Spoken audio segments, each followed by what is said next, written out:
Good morning, everyone. Welcome back to day 3 of Climate Action Week. Is our whole week of lessons all about climate action. And this week we have been focusing on homes. All the different types of homes that animals have, and also all the different types of building materials that we use in making the homes that we live in. So I'm wondering, if you joined us yesterday, can you tell us one thing that you learned yesterday?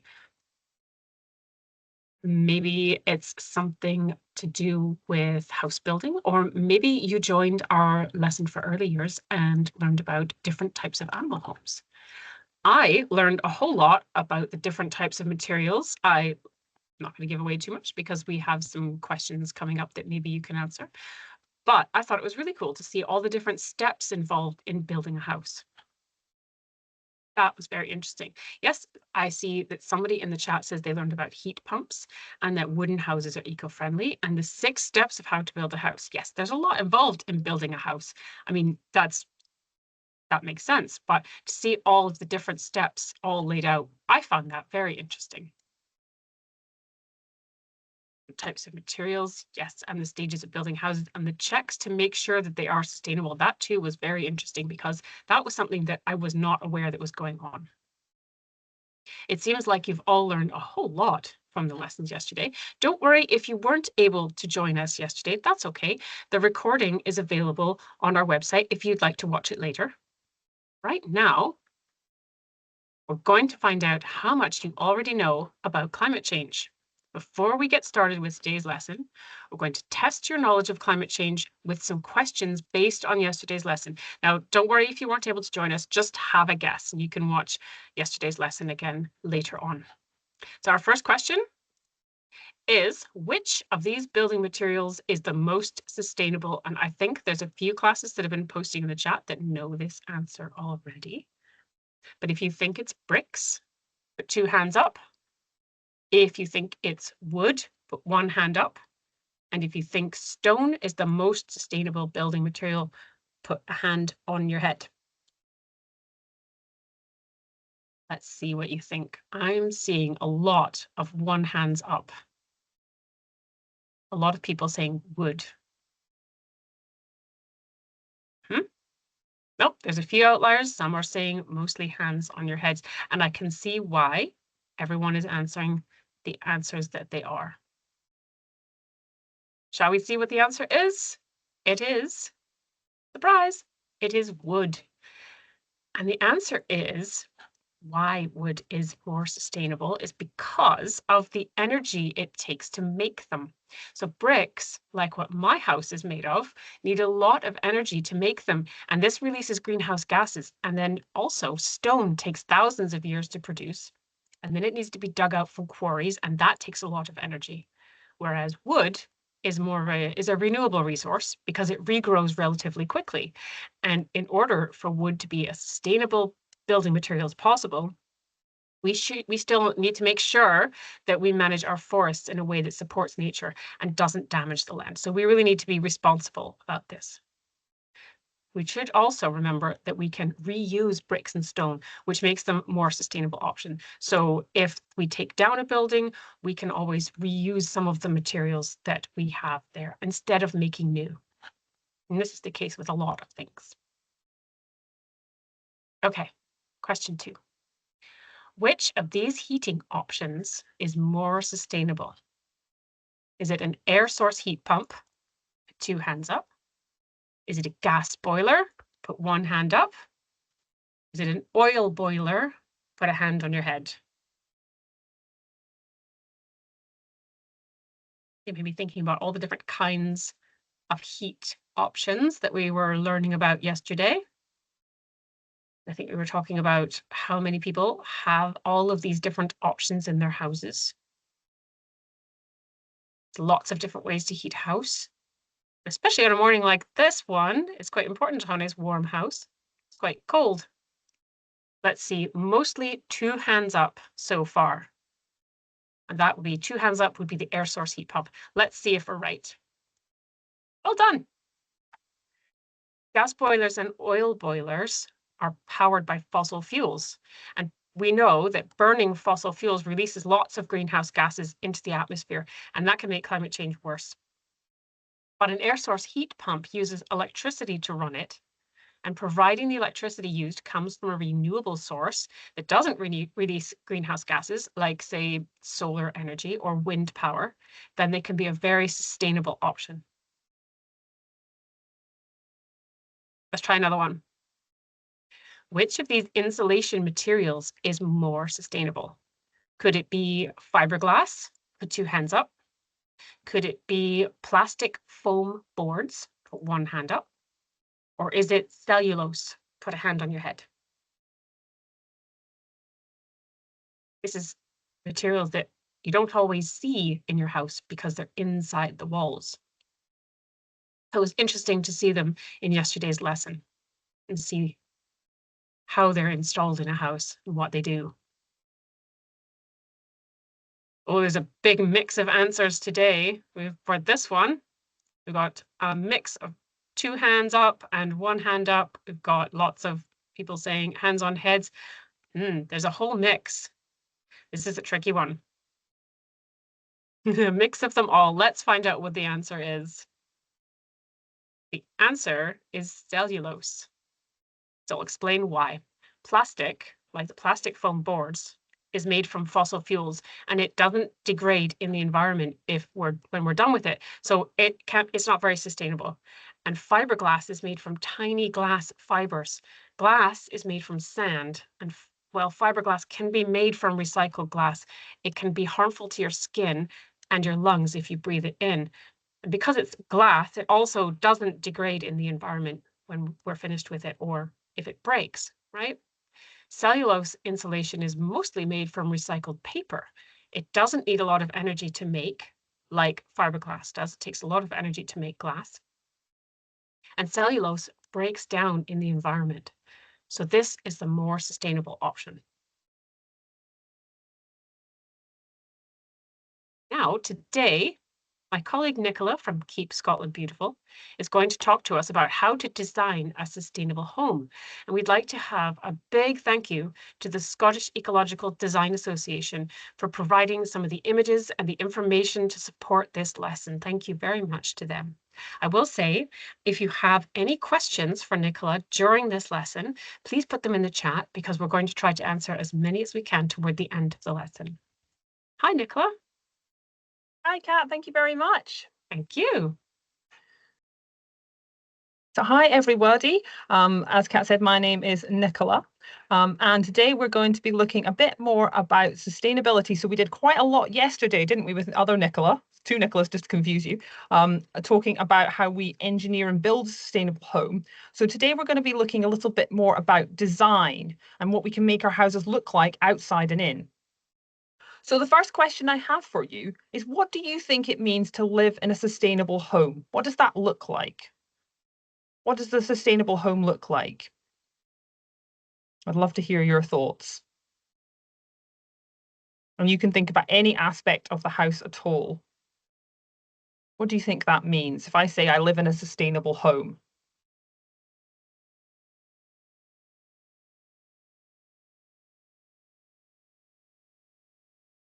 Any ideas? I'm really excited to hear what you think. Oh, here we go. Fabulous. So reusable waste. So we're reusing things rather than wasting things. Brilliant. Building with eco-friendly materials. We've heard about some of those already. Will stay there for a long time. So that's a really good thought, isn't it? That we're not having to constantly build new houses and replace them, that if they last a long time, they're more sustainable. That's a really good thought. So we've got solar panels and environmentally friendly. So we're thinking about how we power the house to make it environmentally friendly, make it eco-friendly. Yeah, so again, we're thinking solar panels and heat pumps, how we heat the house and provide energy to the house. Really good. We're thinking about insulation. So you guys are really picking up on what the sustainable materials are as well. That's fantastic. So yeah, homes that are good for the environment. Really nice. And some of you thinking about gardens as well. So think about plant life and trees. So hold that thought as well, because we're going to come back to the thought of nature as well. Brilliant. Recycling waste. Reusable, well insulated. Oh, I think you guys are all going to become amazing house designers. You've got some fantastic ideas. Green roofs as well. if any of you came to our lesson with the zoo for early years yesterday, they talked about having green roofs. Brilliant. Self-sufficient as well. So we're thinking about not having to put too much energy into it. So many ideas. Good insulation, also thinking about composting. So lots of things about our waste, how we power our homes, how we heat our homes, how we keep them warm and comfortable. So many things are brilliant ideas. Thank you so much. And so we can probably actually all those things that you're thinking about minimizing the impact of the environment, saving energy, using renewable energy. And what it all really comes down to, all these fantastic thoughts, is one simple idea, which is the kind of key to sustainability when we're thinking about the word sustainable. And we've talked about that a lot this week, but it's really important that we understand it. So the idea of sustainability is that you can enjoy it today, but future generations will also be able to enjoy it. So the idea of us, if we're a sustainable generation, we are living comfortably and happily, but we're also protecting our resources for future generations, which is a really lovely thought. And if you did manage to come to our lesson on Monday with Cindy Ford, if you haven't seen that one, definitely watch it again. She was talking about a bright new world, and it is possible. It sounds sometimes a bit like a pipe dream to think about this future where everything's wonderful, but we can have that future. We can make it so that we live comfortably and our future generations get to live comfortably too. So thinking about how we apply that, so you guys have got some fantastic ideas, particularly about things like insulation and how we get our energy. Let's have a look at some examples of some interesting homes. So we looked at some homes yesterday with other Nicola that were quite typical. But today I want to have a look at some more interesting homes and think about how these homes are sustainable. So these are some homes that were maybe a little bit groundbreaking and a little bit different. So they're not necessarily the homes you're going to live in, but we can take inspiration from them when we're designing our own homes of the future. And thank you again to the Scottish Ecological Design Association for providing the images of the homes that you're about to see. So here is a picture of a house. I would like you to tell me what do you think would make this house a sustainable house? So we're just looking at the sustainable things. We're going to look at some of the things that we could do better later, but I want to think about the good things. So what's good about this house if we're thinking about being comfortable in it and looking after our resources for future generations? So loads of you have spotted the solar panels straight away. Brilliant. Yeah, they're pretty big feature. Also plants around it. We've seen some wood. Oh, so many answers. I'm having to track up to keep up. So we're thinking about the building materials, plants and trees, lots of solar panels. Fantastic.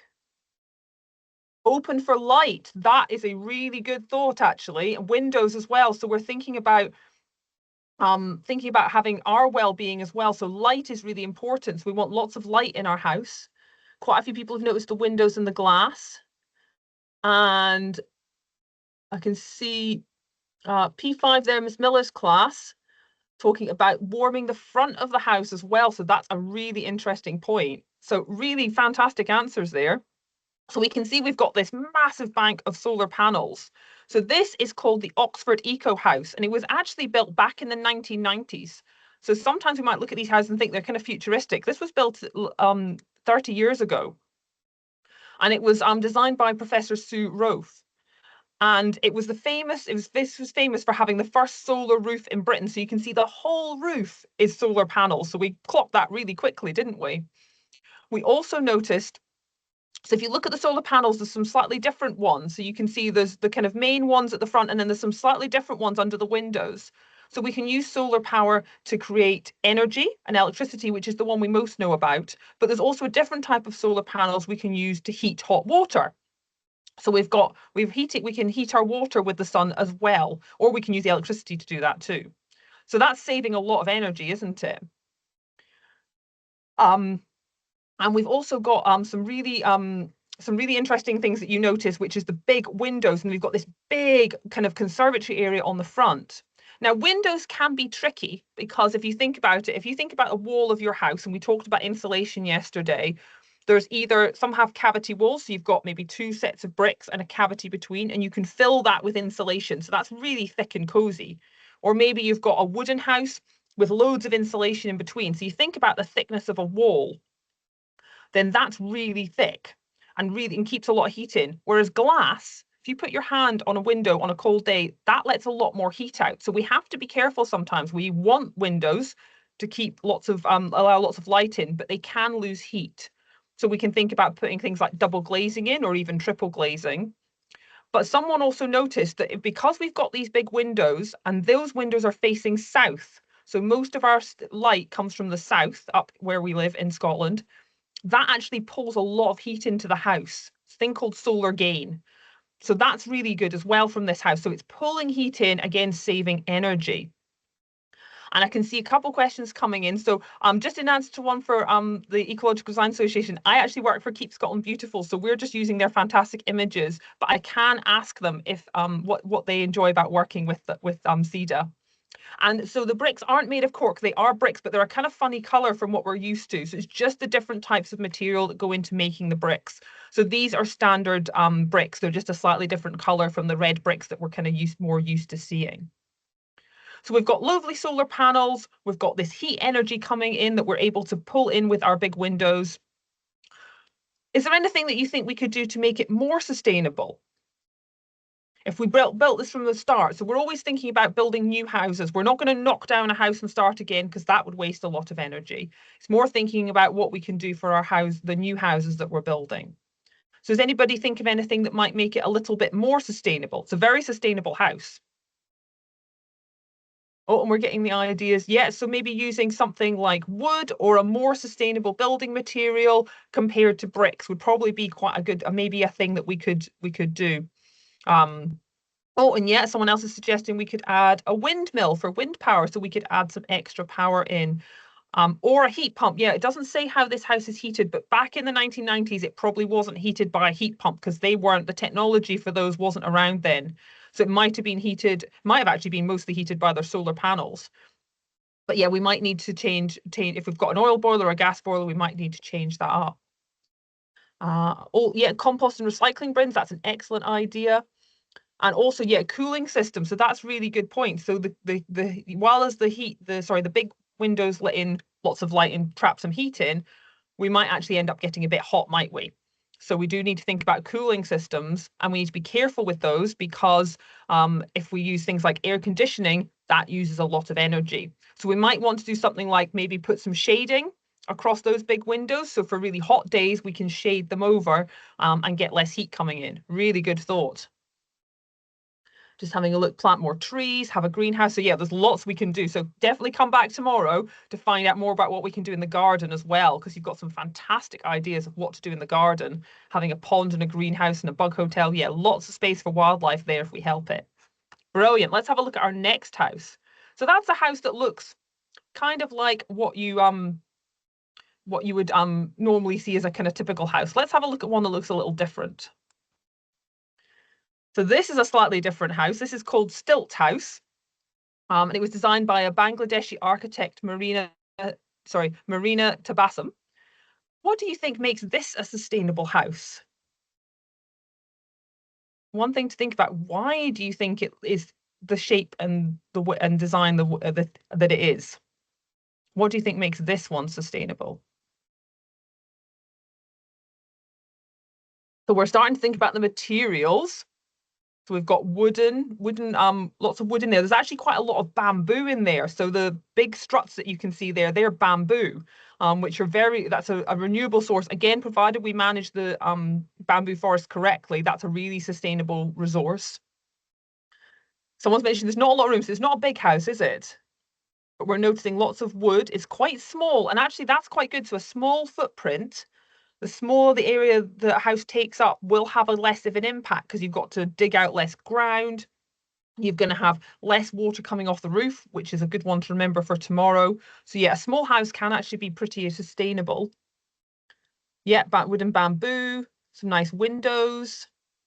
Oh, and I think we've got a few classes that are working it out why it's high up. Oh, and someone's put triangles are very strong shapes. So it's a really clever design, isn't it, to use those triangular shapes? And we're noticing, yeah, there's lots of trees and plants and light. Fantastic. Oh, and someone said as well, it looks invisible. So yeah, it's kind of hiding into the landscape, which is really nice, isn't it? And yet roof reflecting the sun, so many good ideas. So yeah, so quite a few of you have also got what the main purpose of the reason why it's up on stilts and why it's called a stilt house is this house is very resistant to flooding.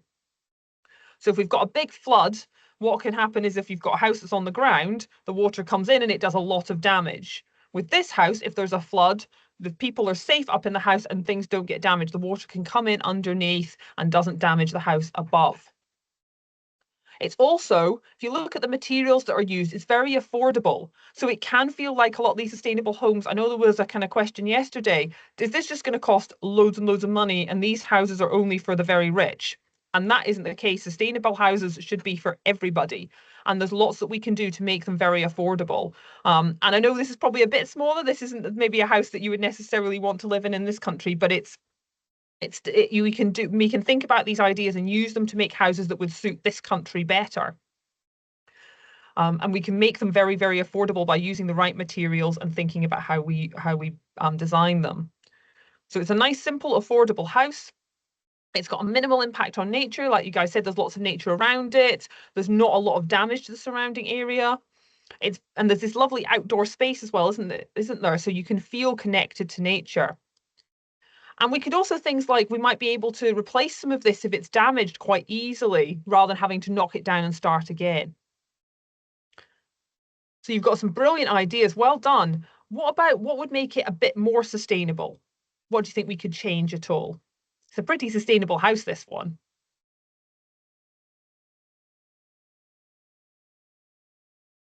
Solar panels, yeah, so we can maybe generate our own energy for the house by adding things like solar panels or wind turbines that someone mentioned for the previous house. Some more windows, yeah, maybe we could have some more windows just for us as well. Like I say, sustainability is also about us living in comfortable homes that we feel happy in, not about us living in horrible houses that we don't like spending time in. And yet maybe we could replace the bricks with something different when we built it. That's a good thought. And yeah, you guys have got fantastic ideas about your outside space, so growing veg and attracting wildlife, having compost bins. So yeah, we think about how we manage the waste in these houses. Fabulous. Having a water bot and a rain garden. Yeah, so yeah, very much hold those thoughts for tomorrow, because we're really going to talk about how we manage that rain that comes in. So if we're worried about flooding, we don't want our new house to make flooding worse. And when all the water comes off the roof, it can go straight into the ground. But if we collect it in a water butt or we use something like a rain garden to contain it, that can be a really good idea. Yet make more use of the bottom space. Good idea. Oh, I like the idea as well about making it maybe a little bit sturdier so it lasts a bit longer. That's a really good thought. So it's well supported. And yet maybe we could have a turf roof, so maybe we could have some green on the roof to help support wildlife even more. Brilliant. Right, let's look at the next house. You guys are really on it today. What about this house? So what do you think might make this house sustainable? So this is called the Windmill House. By Mikhail Kurarski and O4 Architects. So I'll have to say with this house, so that wind turbine at the front, that's the windmill bit at the front doesn't move. So a windmill would be really good, but that doesn't move, unfortunately. But someone has used the word repurposed. So yeah, this house is actually built of a lot of repurposed materials. Yet we're using wood, lots of brilliant ideas. I'm just having a quick through. Yeah. So we've got lots of wood, which is great. So this was actually an old working mill. So on the site, there was an old working mill. In Poland, this was designed. And so the old mill was disassembled and reconstructed to make it into more of a family home. So they were reusing a lot of the materials that were already there rather than throwing them away and using new ones. So that reusing materials is really, really important. And it's not that big. It's got kind of a smallish footprint. And so the other thing that's quite interesting about this house as well is it's got quite a lot of heritage associated with it. So it connects to the place that it's from. So they kept that old windmill sails as well as reusing materials. They kept that because they wanted to honor what was there before. And they've also, if you think about, look at the color of the wood, because they've used this kind of wood that's reclaimed. It looks kind of the same color as the tree next to it, doesn't it? So it sits in place. It looks part of the landscape almost. And it's really nice that it's retaining the link to the history of the area. We're not just wiping the slate clean and starting again. We're keeping that heritage and that history. So you can think yourself about the kind of street names where you grew up, remains of buildings that are around you, roads, railways, local vegetation and things. They can all tell a story about your local area and its history. And then that can then help to keep our buildings rooted in their places. I've got so many ideas. You guys are brilliant with this. So yeah, thinking about maybe things like triple glazing and things. So I'm just having a quick look.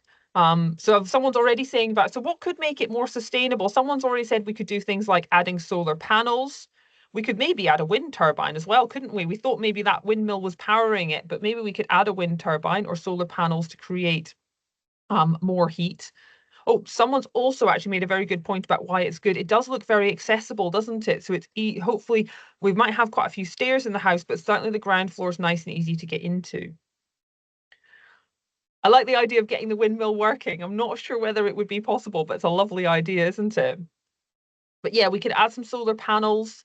Someone mentioned triple glazed windows. We could replace the windows.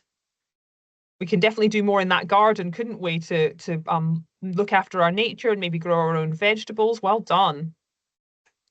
Fantastic. Right. I've got two more houses for you. So how about this one?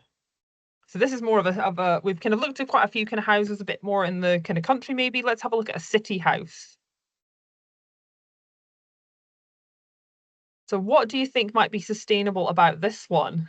Someone says, wow, yeah, there's some really interesting houses, aren't there? So what do you think might be good about this one? Yeah, someone's saying small footprint, but lots of space. Yeah, so it's not taking up a lot of ground space, is it? But it's very cleverly designed. This is actually called the Skinny House from Famtrung Architects. So we've got quite a small footprint. We've got lots of space, lots of windows and small, so it's easy to heat. That's a really good thought. I like that, a lot of house in a small area. That's it, isn't it? Yeah, we can see some plants. It's got maybe some reused materials. Yeah, it's quite up high, isn't it? So we might be good if we've got flooding and things. So I think this is mostly designed to cope with the idea of living in a city and not much space to build on.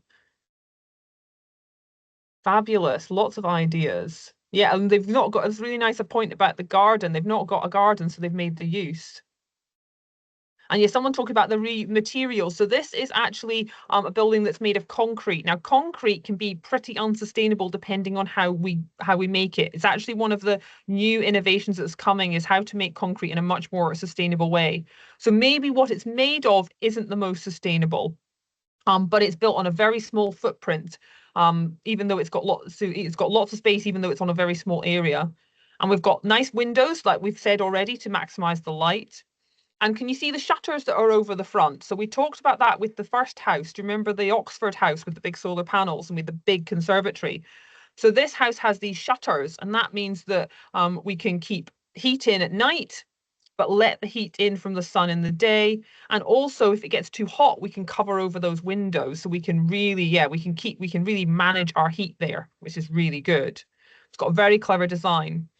And so this concrete, though, it's not the most ecological building material, but it does help by it retains a lot of heat.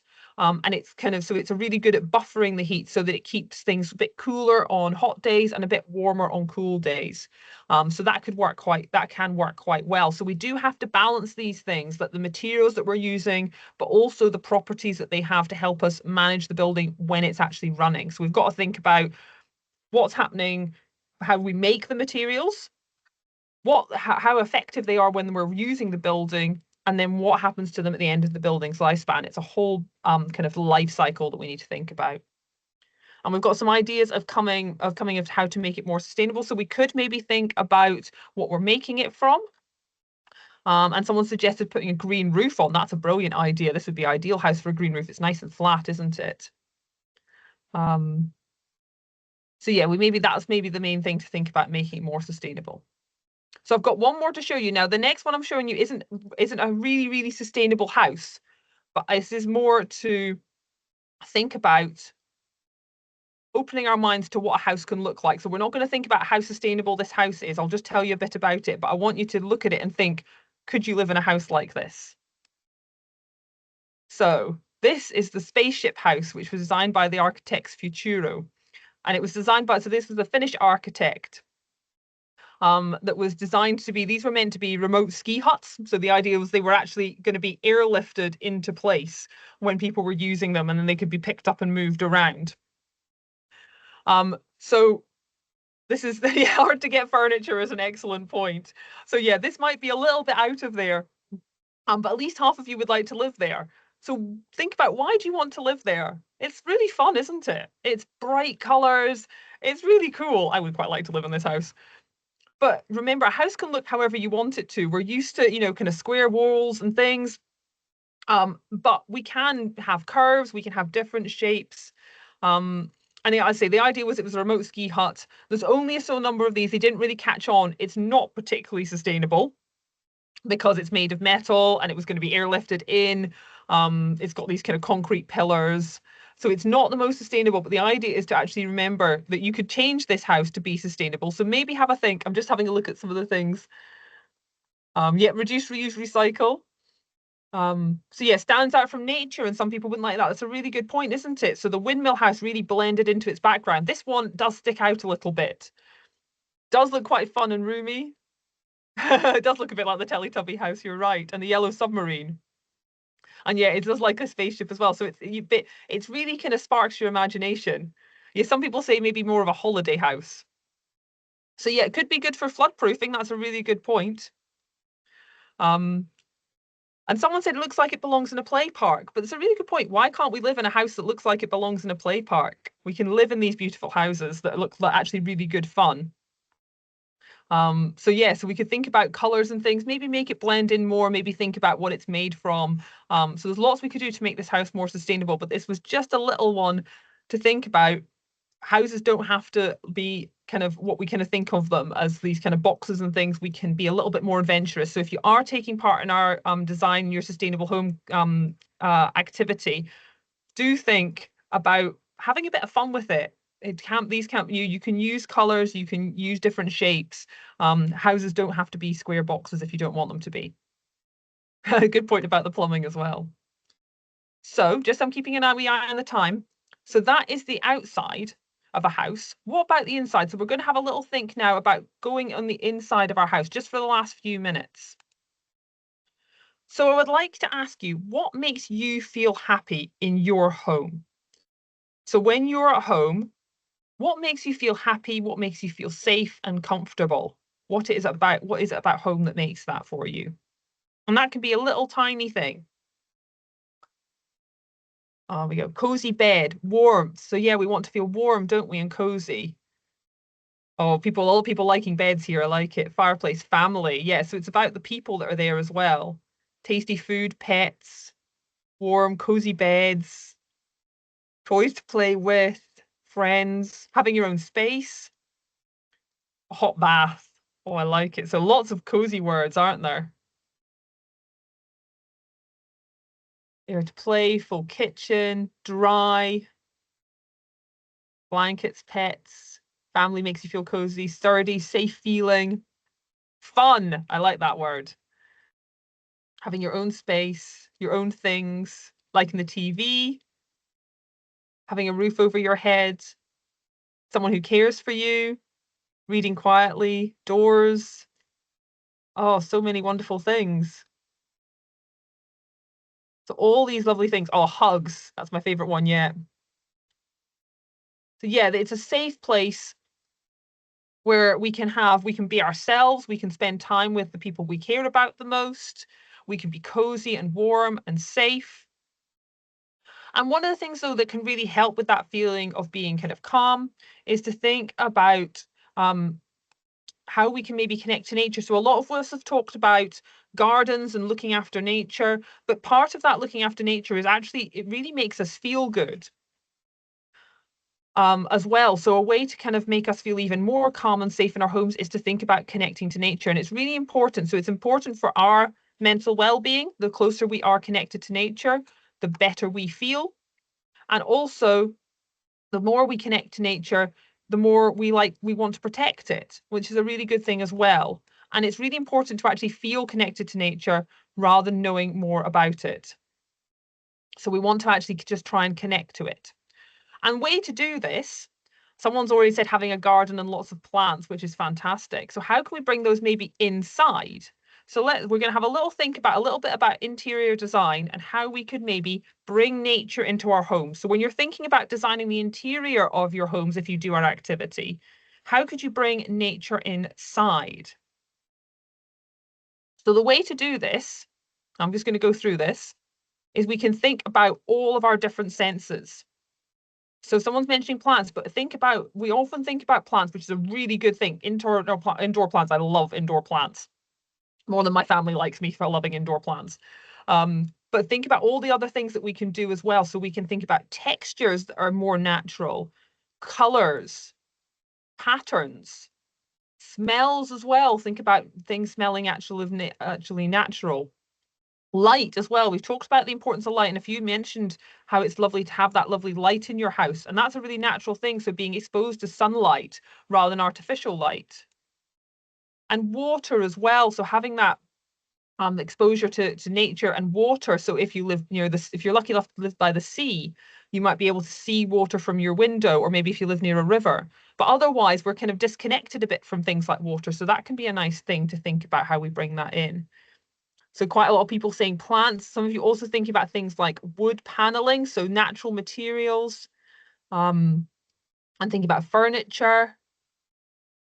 Oh, fabulous. And big windows as well. So let's think about some of these things. You've got brilliant ideas. Some of these things can be quite difficult. So maybe putting in big new windows might be too expensive, or having really expensive things. But maybe we can think about some simple ways that we could bring nature in. So does anybody, I'm going to do a little quiz and I want you to tell me what these things are. So what is this? It's a bit of a close up. What am I showing you on the screen?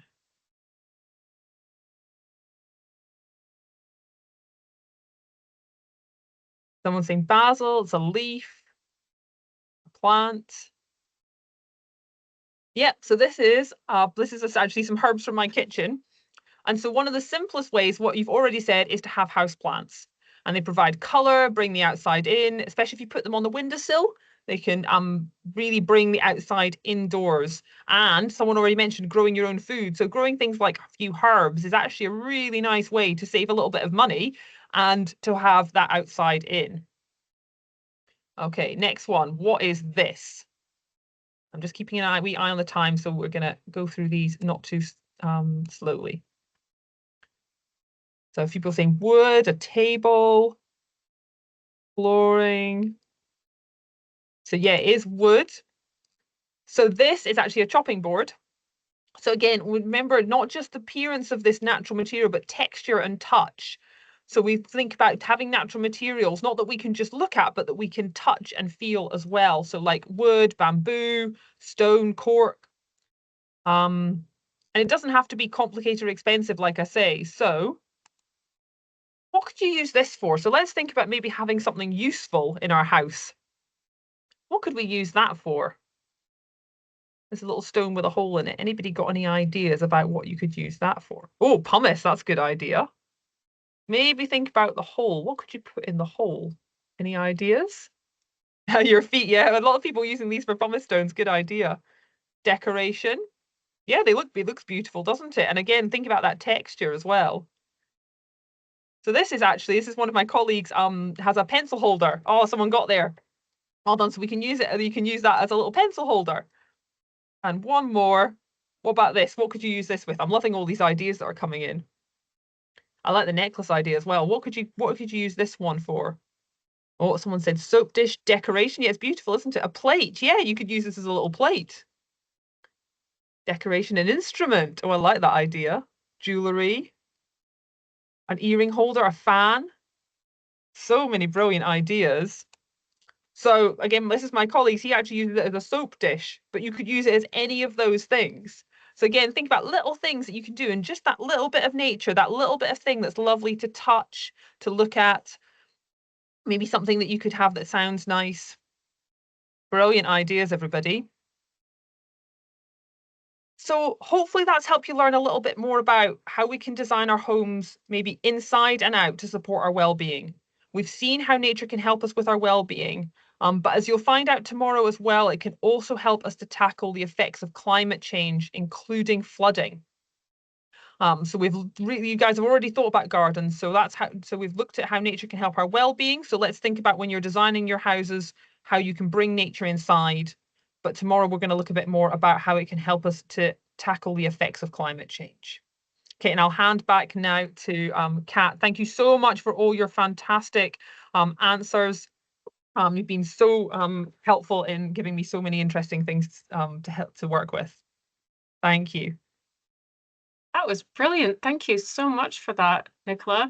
And I loved all the answers that pupils were putting in the chat. You guys were obviously, first of all, you've obviously paid close attention to previous lessons. And also, I think you're really going to enjoy our lesson on gardens coming up, because it's obviously something that you're very interested in. So we hope that this lesson helped you to understand the importance of design and making our homes sustainable and good for well-being. And now we have a challenge for you. So your challenge is to go on a scavenger hunt to find design inspiration from nature. And this resource can be found on our Climate Action Week webpage, which I'll just quickly put, not like that. I will quickly put that in the chat for you so that you can find it in case you don't already have it. Use what you find to continue designing your house that you're going to do for our next challenge. So you've used what you find to continue designing your sustainable home, the one that you're going to draw. Right? Don't forget that this week's challenge is to design your own sustainable home. And remember to send your designs to us to enter our competition to win some pretty cool books for your school. And the deadline for competition entries is Friday, 4th of October. Any designs sent in by 3 p.m. on Thursday will also be included in our assembly this week. So that's 3 p.m. tomorrow. And I would just like to say that coming next, on the 2nd of October, we have another live lesson that I think some of you will be very interested in, giving your responses to some of the questions we had today. We're going to be joined by our friends for butterfly conservation, and they're going to talk to us all about how we can help with the butterfly emergency, and also how we can have better connections to nature by sowing an autumn meadow. So this is the perfect time to sow a meadow for butterflies and moths. So they're going to join us very shortly next week. And we'd love to have you if you're able to join us. If you have any questions about our lessons this week, please send them to us at education@keepscotlandbeautiful.org, and we will try to have them answered in time for our assembly on Friday. Please keep sharing your work with us. It's always such a pleasure to hear from you, and we love seeing any photos you'd have of your nature scavenger hunt or of you learning from our lessons. And we would also very much value your feedback on our live lessons. It's very important that we hear from you so that we can continue to improve the offering that we have for you. We'd love to hear from pupils and teachers, please, of what you think of what we've been doing this week and what you would like to see in the future. Thank you so much for joining us, and we hope to see you tomorrow for our lesson with the Royal Botanic Garden in Edinburgh. We're going to take us on a garden tour to see how plants can help us manage the effects of climate change around our homes. So I hope to see you tomorrow. But that's all we have time for today, so bye for now.